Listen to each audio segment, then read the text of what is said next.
आपल्यामध्ये बदल, आपली वागायची पद्धत ही बदल. 11वी-12वी मॉडर्न कॉलेज पुण्याला गेलं सायन्समध्ये. त्याच्यानंतर मग इंजिनिअरिंग असं आपला स्वप्नील बदल सिव्हिल इंजिनिअरिंगसाठी मी नाशिकला गेलो.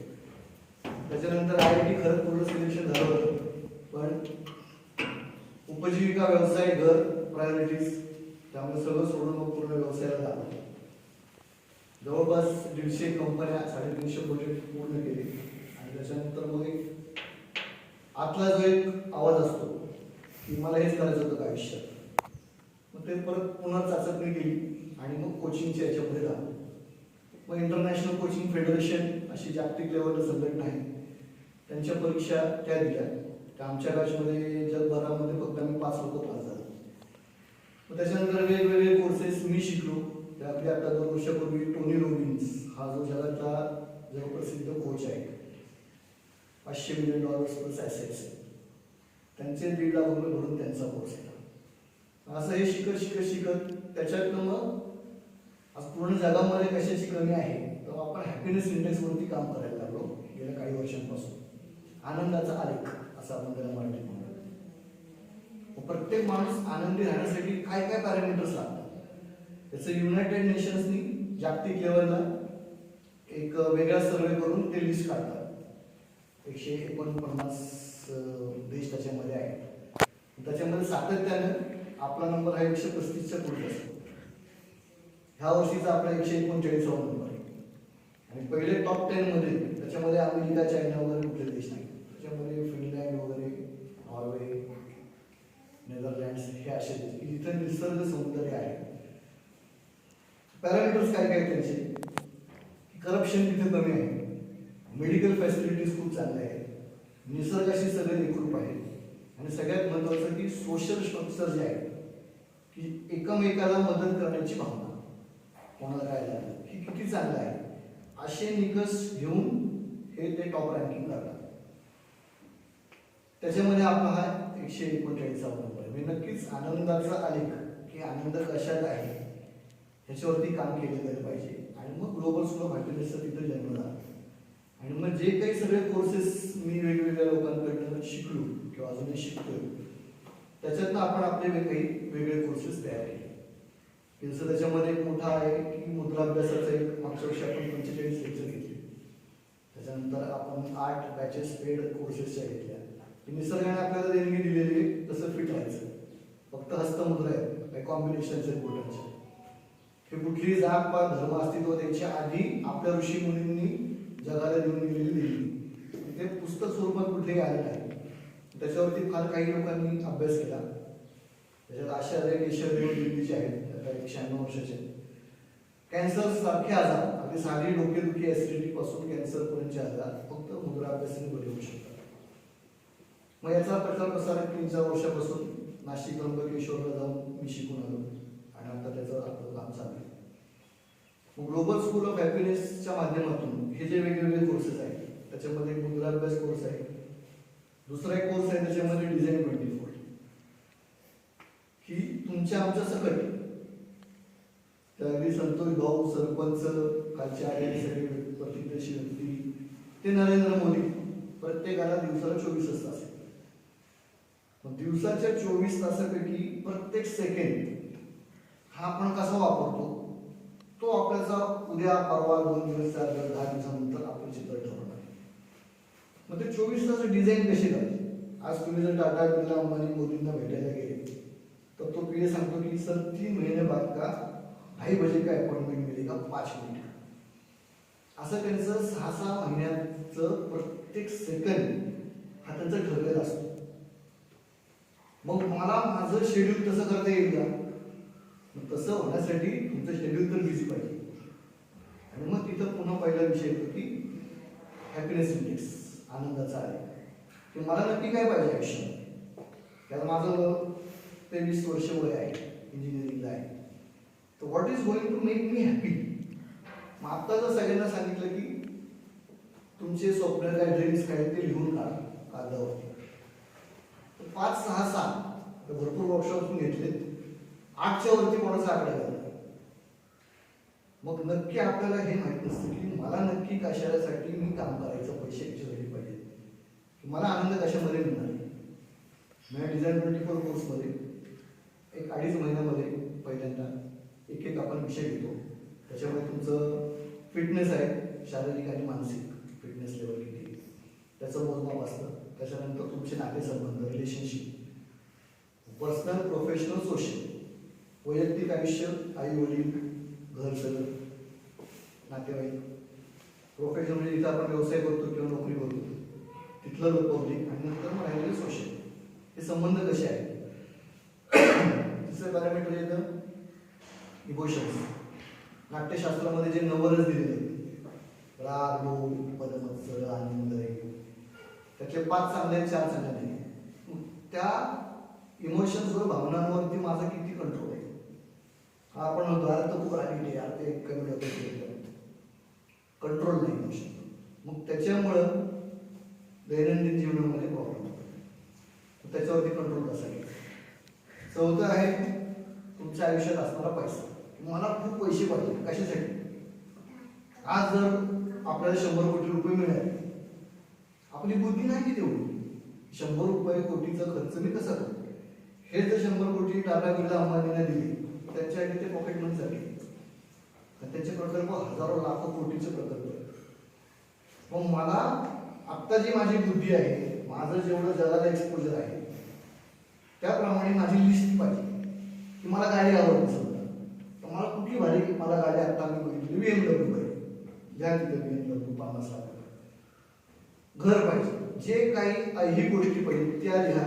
त्याच्यानंतर येतो सोशल, की मला भावासाठी करायचं, बायकोसाठी करायचं, घर असं पाहिजे किंवा एखादी संस्था करायची, की माझ्या स्वप्नामध्ये ग्लोबल सुद्धा हॅपीनेसचे 15 सेंटर करायचे मला, त्याचा खर्च. आणि मग हा सगळा टोटल आकडा मी लिहितो की त्या 20 कोटी 25 कोटी.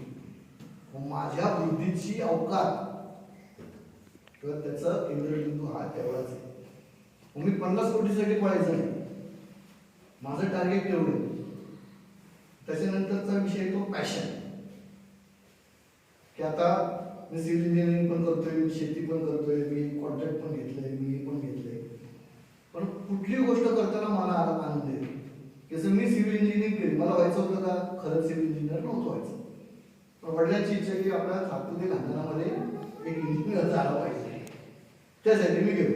माझा डेवांपासून खरा कल जो होता तो आर्ट्समध्ये होता. पण हे सगळ्या गोष्टी कधी येतात की बेसिक लेवल जेव्हा येते, की घर, गाडी, बेसिक खर्च भागवण्यासाठीची उपजीविका आहे, मग माणूस बाकीच्या गोष्टींचा विचार करू शकतो. दोन्ही गोष्टी, अंड का कोंबडी पहिला असा विषय आहे की मला जे आवडतं काम तेच मी करत राहिलो तर त्यांनाच पैसे येतात. हे अनुभव आहे आजपर्यंत सगळ्या मोठ्या लोकांचा. पण आपण काय करतोय की आपल्याला जे समोर येईल त्यावेळेस त्या पैशासाठी आपल्याला ते करावं लागतं. मग हे शोधणं खूप महत्वाचं असतं की मला नक्की आयुष्यात कशामध्ये आनंद मिळणार आहे. मला सिव्हिल इंजिनिअरिंगमध्ये आनंद मिळणार आहे का मेकॅनिकलमध्ये मिळणार आहे का शेतीजन्य एखादे उद्योजक होऊन मला आनंद मिळणार आहे का मी एक आर्टिस्ट आहे मला ॲक्टिंगमध्ये आनंद मिळणार आहे. आणि मग प्रत्येक सेकंड 24 तासाचा हा त्यासाठी कॉन्ट्रीब्यूट झाला. मग तो शोधायचा कसा, व्हॉट इज माय पॅशन, त्याचे आपल्याकडे काही टेक्निक टूल्स आहेत. ते वापरल्याने आपल्याला कळतं की येस की मला हे करायचं आहे आणि मग तेच करायचं. आणि 6वा पॅरामीटर आहे अध्यात्म, त्यातला एक भाग मेडिटेशन. ह्या 6 पॅरामीटरमधला एक जरी निकष हा कमी जास्त असेल तर त्याला आनंदी आयुष्य होऊ शकतं. हे तुमच्याकडे सगळं आहे, पैसे, घरदार, नातेसंबंध, पण तुमच्याकडे तब्येत नाही, 0, कशाचा काही फायदा नाही. आता खूप श्रीमंत लोकांचं बघतो आपण, डायबिटीज आहे, शुगर आहे, सगळं आहे, सगळं करोडो रुपये लोकांचा आकार आहे, पण त्याला समोर पंचपक्वान्न दिसलं तर खाऊ शकत नाही, तो 0. ज्याच्याकडे बाकी सगळं आहे, पैसे पण आहे, तब्येत पण चांगली आहे, पण नातेसंबंध बिघडले, बायकोशी प्रॉब्लेम आहे, घरचा प्रॉब्लेम, वादविवाद आहे, त्याचं पण आयुष्य सुटलं नसतं. सेम इमोशन कंट्रोल नाही, सगळे बाकीचं पैसे, घर, पण तो कायम रागीट असतो, कायम चिडचिड स्वभाव असतो. पण एक पॅरामीटर हल्ला की ऑटोमॅटिकली बाकीचे प्रॉब्लेम होईल सगळे सुरू होतात. रागीट स्वभाव आहे त्यामुळे नातेसंबंध बिघडतात, त्यामुळे तब्येत बिघडती, बीपीचे प्रॉब्लेम चालू होतात. सेम पैशाचे आहे की पैसे जरी कमी जास्त आहे तरी सुद्धा मग तब्येत पण बिघडते, नातेसंबंध बिघडतं, सगळं बिघडतं. मग ह्या प्रत्येकाला आपण 1 ते 10 मार्क देतो एक सर्कल काढतो, त्याच्यामध्ये ते पॉईंट टाकतो, ते सगळे जोडल्यावरती आपलं आयुष्याचं आत्ताचं चित्र आहे ते आपल्याला समजतं. माझा आनंदाचा रथ, the wheel of my life, circle of personal perspective ज्याला म्हणतो आपण. आणि मग आपला उद्देश पाहिजे की प्रत्येकाला 10 पैकी 10 गुण मिळाले पाहिजे. शारीरिक मानसिक लेवलला मी फिट पाहिजे, जे मला पाहिजे पैसे तेवढे पैसे पाहिजे, नातेसंबंध सगळ्यांशी चांगले पाहिजे, जिथं जाईल तिथं लोकांना वाटलं पाहिजे का रे स्वप्नीलनी यावं, लोकांनी बोलवलं पाहिजे. त्याचबद्दल बरोबर मला जे पॅशन आहे, जे माझं आवडतं काम मी तेच करेन आणि त्यातनंच उपजीविकेचं साधन मिळेल. आणि या सगळ्याला अध्यात्माची जोड असेल तर ते 100% एक बॅलन्स आणि सुखी आयुष्य. मग आपण हे ड्रीम स्वप्न जे म्हटलं ते 2.5 महिन्यात लिस्ट काढतो. त्या प्रत्येक पॅरामीटरला आणू शकतो की बायको, मुलं, भाऊ, बहीण, पर्सनल, हे सगळ्याचं टोटल सगळं केल्यावरती आपण ते स्मार्ट पद्धतीने मांडतो. प्रत्येक जो स्वप्न लिहिलेलं आहे ते स्मार्ट आहे का? स्मार्ट म्हणजे specific, measurable, achievable, time bound आहे का? मला गाडी घ्यायची आहे पण कधी? मला 2 वर्षात BMW ह्या मॉडेलची घ्यायची, असं ते त्याचं चित्र तयार होतं. की मला 2 वर्षात माझा टर्नओव्हर हा 10 कोटीचा करायचा आहे, की मला डिसेंबर 2021 पर्यंत एक शेतकरी उत्पादक कंपनी करायची. असं प्रत्येकाला आपण लिहितो वेळ. आणि मग लक्षात येतं आपल्याला की जे 35-40च्या वरचे की ह्या आयुष्यामध्ये ह्या सगळ्या गोष्टी नाही होऊ शकत, कारण ती लिस्ट 35-40 कोणची आली असते. मग काय तर पॅशनेट काम की नाही ना मला दुबईला तर जायचंच ह्या तिथावरती, मग ऑटोमॅटिक खालची लिस्ट कमी कमी होती आणि 25 ते 30 आयटम राहतात की ती लिस्ट अशी पाहिजे की ब्रह्मदेव आला आणि म्हणता तथास्तु सगळं तुम्हाला दिलं, त्याच्यानंतर मागणं लगेच यमदेव आला तुम्हाला घेऊन जायला, तरी असं खेळ जाता आला पाहिजे. कारण मला आयुष्यात एवढंच पाहिजे, त्याच्या पलीकडे काही नको, अशी ती लिस्ट. आणि मग ती लिस्ट फायनल झाल्यावरती आपण त्याला वेळ टाकलेला असतो आणि मग आपण आपलं 24 तासाचं जे नियोजन आहे ते त्या पद्धतीने करतो. मग जरी कोणी बिनकामाचं म्हटलं की चल जरा खेळला जाऊन 2 तास, अरे नाही बस, माझ्या 24 तास शेड्यूलमध्ये नाहीच आहे ना. कारण हे मी ठरवलेलं आहे, ही माझी स्वप्न आहे.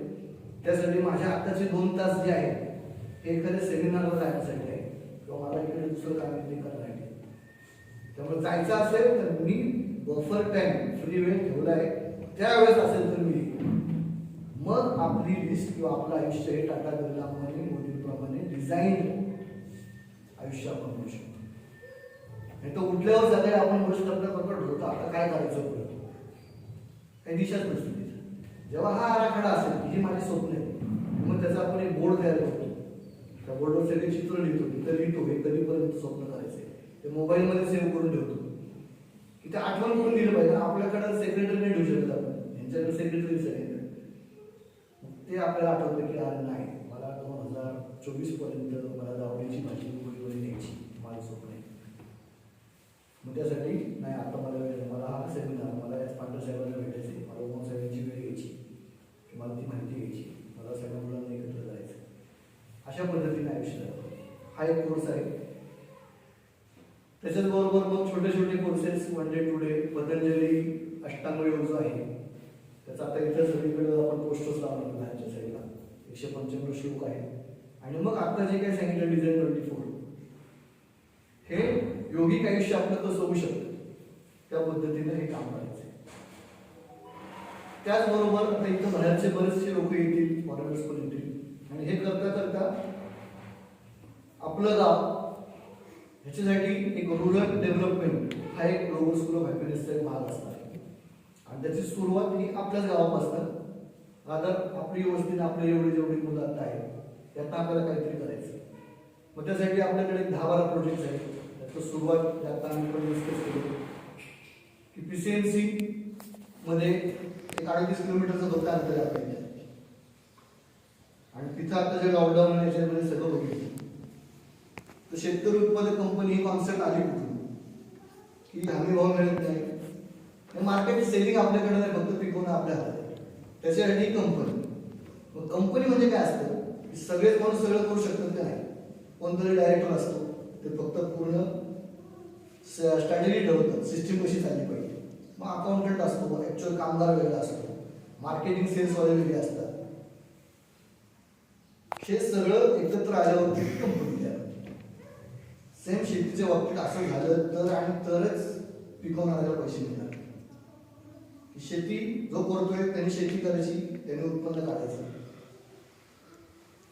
मार्केटिंग, लॉजिस्टिक्स, ट्रान्सपोर्टची टीम वेगळी असेल आणि तिथं सेल्स टीम विकणारी, तिथं दुकानं म्हणा किंवा तिथं सेक्टर वेगळं असेल तर आपला माल आपल्या रेटला आपल्याला विकता येतो. मागच्या वर्षीच्या जुलै ऑगस्ट पासून ते व्हिडिओ फेसबुकने परत पाठवले. सर्च केले होते, भेंडी एवढी झाली होती, तेव्हा एक व्हिडिओ करून टाकला होता. 5-10 रुपये किलो भेंडी झाली होती. तिथं बायकोला फोन करून विचारला, 20 रुपये पावसाळ्यात तिथं भेंडी विकली जाते. 38 किलोमीटर फक्त अंतर आहे, 1.5 तास लागतो फक्त जायला. सकाळी गेलं तर अर्धाच तास. मधले पैसे गेले कुठे? ट्रान्सपोर्ट आणि याला एवढे पैसे लागत नाही. मग ते शेवटचे 2 व्यापारी ते सगळे मध्ये खाऊ. मग यासाठी आदर्श म्हणून आपल्याकडे बरेच उदाहरण आहे. त्याच्यामध्ये एक जवळच एकदम ओळखीचे आहे ते पिंबोरी फार्मर्स म्हणून, ज्यांना आपण आपलं ऑनलाईन दिलं होतं. त्यांनी अशा प्रकारचा प्रयोग केला आहे की ते 8 ते 10 जण एकत्र आले. टोटल 10-12 लाख रुपये झाले. त्यांनी त्यांचं मगरपट्टा आणि अजून ठिकाणी दुकानं टाकली आणि 250 घरांना टाईप केला. आणि ती सगळी भाजी त्यांच्या गावात राहिलेली शेजारची आणि अजून राहिली तर मग मार्केटमध्ये घेतात. प्रत्येकाचं पॅकेट, आता मी माझी ऑर्डर दिली ते सेपरेट पॅकेट माझ्या घरपोच येतो. आणि जवळपास 1.5 ते 2 कोटीचा टर्नओव्हर त्यांचा मागच्या वर्षी झाला. याला दुसरं खूप भारी उदाहरण आहे की जे बऱ्याच जणांनी युट्यूबमध्ये बघितलं असेल, ज्ञानेश्वर बोडके, अभिनव फार्म्स. त्यांची कॉन्सेप्ट काय? त्यांची हिंजवडीला 10 एकर अजून जागा आहे, करोडो रुपयाची जागा आहे, आयटीला लागून, पण अजून शेती चालते. आज ते बीबीजी बरोबर टाईप झालेला आहे. तो माणूस आज 1000 कोटीच्या पुढे जाईल, शेतकरी आणि भाजी म्हणूनच.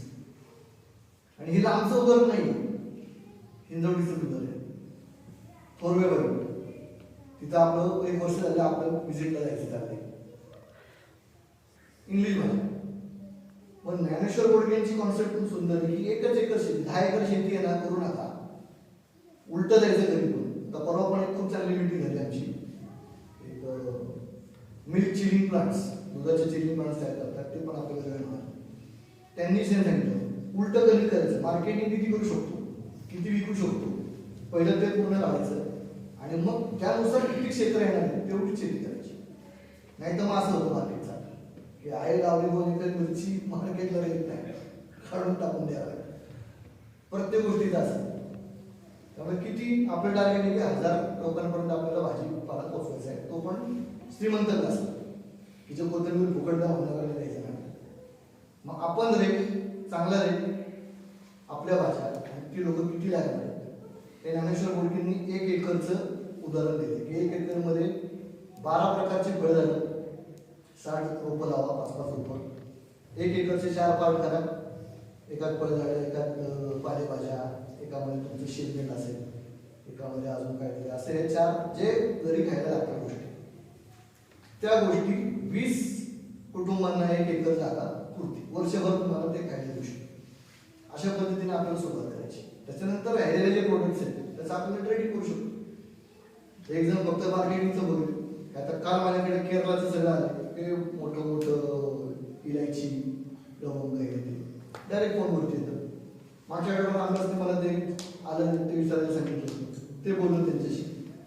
तर मेघालय तिथून तो माणूस 30 टन द्यायला तयार, काळा आणि 1500 रुपये द्यायला तयार. मग अशी ही माहिती, हे वेगळं काहीतरी, यासाठी सातत्याने आपल्याला बैठका घ्यावा, कॉमन इंटरेस्ट डेव्हलप करावं लागेल, काही सक्सेसफुल उदाहरणं घ्यावं लागते. जसं त्या पूर्व यांचं सांगितलं की साधी शेतकरी बाई 10वी नापास बाई, नवरा IT मध्ये कामाला होता, 2-3 वर्ष नोकरी गेली, कंपनी बंद झाली. त्यांनी सांगितलं की लग्न ठरलं होतं की म्हणलं असं नोकरी गेली, लग्न करणार. ती मुलगी म्हटली की शेती किती, म्हणतात 10 एकर पाऊण शेती. ती म्हणली चाललं काय म्हणलं आपण शेती करून घेऊ. आणि तशी मग त्यांचं लग्न आलं आणि मग काहीतरी वेगळं करायचं. मग त्याच्या डोक्यात आलं की हिंजवडीला असताना सगळे फॉरेनची लोक वगैरे यायची, तर जेवणामध्ये इंग्लिश भाषा असायची. मग त्या कशा लावायच्या, मग त्यांनी ती माहिती घेतली, त्यांनी स्वतः चालू केली. ते विकलं जाऊ लागलं. मग सख्खे भाऊ, चुलत भाऊ असे सगळे एकत्र केले आणि आज 250-300 शेतकऱ्यांचं टाईप आहे त्यांच्याकडे. ते आपल्याला जाऊन बघून यायचं कसं काय केलेलं आहे. आणि 6 कोटीचा टर्नओव्हर आहे त्यांचा, 5 ते 6 देशांमध्ये एक्सपोर्ट होतो. याची दखल सेंट्रल गव्हर्नमेंटने घेतली. नरेंद्र मोदींनी त्या पहिला दिल्लीला बोलून सांगितलं. तिथं जाताना त्यांचं असं होतं की गावाच्या घरी गेले ना, तिथं कसं जाऊन काय बोलू वगैरे. मग कोणीतरी एका महिलेने त्यांना ट्रेनिंग दिलं की असं राहायचं, असे कपडे घालायचे, असं बोलायचं. आणि आपल्या इतक्या जवळची महिला मोदींची असते पारितोषिक दिलं. पारितोषिक भाग सोडा, पण म्हणजे 6 कोटी टर्नओव्हर कन्सिस्टंट. फक्त सिस्टीम बसवायची आपल्याला. याच्यामध्ये खूप उदाहरण चांगली. मागच्या वर्षीपासून जेव्हा आपण चालू केलं आणि मी यायला लागलो, सेमिनार बघतोय तिथं, मी एक गोष्ट ठरवली की काय पॉझिटिव्हिटी मध्ये कसं राहता येईल आपल्याला. मी कधीच शेतकरी आत्महत्या लॉस मध्ये गेले तर ग्रुप सगळे, तो लॉस व्हायचं नाही बघायचं. जो सक्सेसफुल शेतकरी आहे त्याचंच उदाहरण बघायचं. रोज किंवा एक व्हिडिओ बघायचा, त्यातनं आपल्याला मोटिवेशन येतं.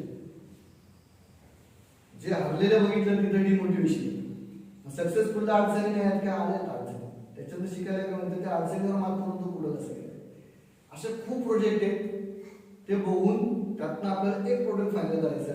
जसं मी काय सांगतो झोपडीला, एकदा सुरू केलं की 3 वर्ष मग विसरून द्यायचं. मग 3 वर्ष सोन्याचा डोंगर जरी आला तरी नाही, आपण ठरवलं की हा प्रोजेक्ट पुढे न्यायचा, त्या प्रोजेक्टचं मागा लागायचं. याच्यामध्ये खूप अजून तज्ञ लोक आपल्या बरोबर असणार आहेत. कंटिन्यूस आपल्याला त्याच्या मीटिंग घ्यायच्या. त्याच्यानंतर आपल्याला पार्टीज पण करायच्या. पार्टी आवडत ना सगळ्यांना. तर पार्टी आपल्या कशा असतील, सात्विक पार्टी. पार्टी कधी योगाचं सेशन असेल, कधी डान्स असेल. आणि आपण पर्यटनाला कुठे जाणार, पर्यटनाला आपल्या 2-3 लिस्ट लगेच काढली. आपल्याला हिवरे बाजारला जायचंय, पोपटरावांशी बोलून वेळ घेतो की 121 लोकांचं काहीतरी धरती गाव आहे. पण प्रत्येक शेतकरी, प्रत्येक घर करोडपती घेतो. कसं अभ्यास करू, 1-2 गाड्या घेऊन जाऊ आपण आपल्या की पोपटराव करोडपती करू शकतात. तर आपल्याकडे थिंक टँक नाही, आपल्याकडे आता शिकलेली पण लोक आहेत, सगळे इन्फ्रास्ट्रक्चर अवेलेबल आहे, सिटी जवळ. आपण काय म्हणू शकतो, रायगड सिटीला जाऊन, थोरेवाईंच्या इथे जाऊन F2 त्यांनी कसं केलेलं आहे. आणि दुसरे प्रशांत कोंडे म्हणून मित्र आहेत, त्यांचे 4 एकरचं कॉलेज खूप सुंदर आहे. हे असे 4 प्रोजेक्ट आहेत. मग किमान महिन्यातनं एक विजिट तरी आपली झाली पाहिजे. मग ते सगळं शेड्यूल ठरवून आपल्याला ते बघून यायचं. जितकं बघू आपण तितकं आपल्याला वाटलं की अरे हे आपण करू शकतो. जोपर्यंत आपण गावच्या बाहेर जात नाही. म्हणून मी मध्ये मध्ये प्रत्येकाला एकदा नेत होतो PCMC की या बघा तिथं कसे बिल्डिंग, कसं काय लोक आहेत. तुमच्या आमच्यासारखीच लोक आहेत. प्रत्येकाला गावाचा बेस आहेच. किमान आता जे 30-35 पर्यंत आहेत तर प्रत्येकाला गावचा बेस आहेच. त्यातनं लोकांनी डेव्हलप केले. आपण काय करू शकतो. आणि पंचकृषीमध्ये आपल्याला एक उदाहरण ठेवता येईल का की व्यवसाय म्हटलं, कुठला प्रोजेक्ट म्हटलं की हे दावडी गाव आलं पाहिजे. आता जसं मध्ये बिबट्यामुळे फेमस झालं होतं तसं जसं आता हिवरे बाजारला म्हणतो ना आपण, तसं कुठलं तरी गाव म्हटलं पाहिजे की दावडीला आपल्याला त्या कंपनीला भेट द्यायची. तसे अपॉइंटमेंटचे फोन आपल्याला आले पाहिजे. म्हणून ते माझं मी उद्दिष्ट ठेवले की 2024ला दावडीची भाजी मला मुंबईला पोहोचवायची. त्यानुसार भेटीगाठी मीटिंग चालल्या, खूप चांगले लोक आपल्याबरोबर यायला तयार आहेत. आपला ग्रुप एक संघ कसा राहील, त्याला संघटनेशिवाय पर्याय नाही. संघटना अगदी घरापासून सुरू होती. ज्या घरामध्ये एक वाक्यता आहे, ज्या घरामध्ये चर्चा आहे, चर्चेतून विषय सोडले जातात, त्या घराचं संघटन चांगलं. प्रत्येकाने आपापला विचार करायचा. चर्चा होती का घरामध्ये, आपण विषय घेऊन चर्चा करतो का कुठं फक्त हुकुमशाही, त्याला कळत नाही पण ते लिखते आपण नाही म्हणतो झालं पाहिजे. त्यांचा परफॉर्मन्स बघा. ज्या घरामध्ये विचार करून निर्णय घेतला त्या घराचा परफॉर्मन्स बघा. शेवटी काय हॅपीनेस इंडेक्स आहे की अंबानी किती मोठे होते पण मुकेश आणि अनिलचं भांडण झालं, हॅपीनेस इंडेक्स बघा.